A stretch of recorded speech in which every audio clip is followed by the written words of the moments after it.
Hi hello, വീണ്ടും ഒരു പാചക റെസിപ്പി ആയിട്ടാട്ടോ വന്നിട്ടുള്ളത്. ഇന്ന് കോവക്ക മെഴുക്ക് പുരട്ടിയാണ്. ഇതുപോലെ ആരെങ്കിലും ഉണ്ടാക്കിയിട്ടുണ്ടോ എന്ന് നോക്കുക. ഇതുപോലെ ഉണ്ടാക്കിയിട്ടില്ലെങ്കിൽ ഉണ്ടാക്കി നോക്കിയിട്ട് ഫീഡ്ബാക്ക് അറിയിക്കുക. അപ്പോൾ ഞാനൊരു പാന് ചൂടാക്കിയിട്ടുണ്ട്. അതിലേക്ക് വെളിച്ചെണ്ണ ഒരു 1.5 ടേബിൾ സ്പൂൺ വെളിച്ചെണ്ണ ഒഴിച്ച് കൊടുത്തിട്ടുണ്ട്. പാന് വെളിച്ചെണ്ണ നല്ല ചൂടായി വന്നതിന് ശേഷം കടുകിട്ട് പൊട്ടിക്കുന്നുണ്ട്. അതിലേക്ക് ചെറിയ ജീരകം 1/4 ടീസ്പൂൺ ചെറിയ ജീരകം കൂടെ ഇട്ട് പൊട്ടിക്കുന്നു.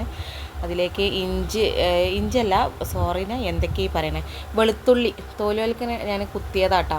ഒന്ന് കുത്തിയിട്ട് ആ വെളിച്ചെണ്ണയിലിട്ടൊന്ന് മൂപ്പിച്ചതിന് ശേഷം ഞാൻ കോവക്ക ഇട്ട് കൊടുത്ത് നല്ലോണം വഴറ്റിയതിന് ശേഷം ഇതിലേക്ക് ഇനി ഒരു 2-3 സാധനങ്ങളും കൂടെ ഞാൻ ചേർക്കുന്നുണ്ട് കേട്ടോ.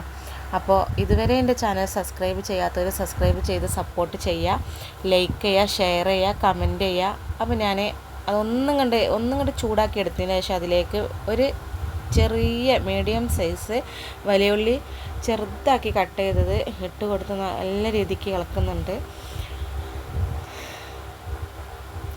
കോവക്ക ഞാൻ ഇതുവരെ കഴിച്ചിട്ടുണ്ട്, പക്ഷെ ഞാൻ ആദ്യമായിട്ടാട്ടോ ഞാൻ സ്വയം ഉണ്ടാക്കുന്നത്.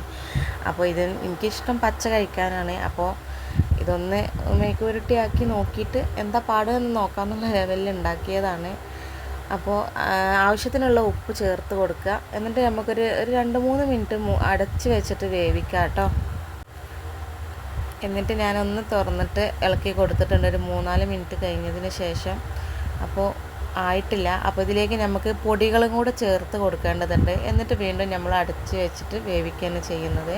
അപ്പോൾ ഇതിലേക്ക് ഒരു 1/4 ടീസ്പൂണ് മഞ്ഞൾപ്പൊടി, അതുപോലെ എരിവുള്ള മുളകും പൊടിയാണ് കേട്ടോ ഞാൻ ഇട്ട് കൊടുത്തിട്ടുള്ളത്. 1 ടേബിൾ സ്പൂൺ ഇട്ട് കൊടുത്തിട്ടുണ്ട്. അതുപോലെ ഒരു 1/4 ടേബിൾ സ്പൂൺ മല്ലിപ്പൊടിയും കൂടെ ചേർത്ത് കൊടുത്തിട്ട് നല്ല രീതിക്ക് അതിൻ്റെ പച്ചമണം മാറുന്നത് വരെ ഒന്ന് ഇളക്കി കൊടുക്കുക. ഇളക്കി കൊടുത്തതിന് ശേഷം ഞാനൊരു കുറച്ച് നേരം മൂടി വെച്ചിട്ടുണ്ടായിരുന്നു. അതിന് ശേഷം ഞാനൊരു 2 ടേബിൾ സ്പൂൺ വെള്ളം ഒഴിച്ച് കൊടുത്തിട്ടുണ്ട്, അത് നല്ല രീതിക്കൊന്ന് വെന്ത് കിട്ടാൻ വേണ്ടിയിട്ട്.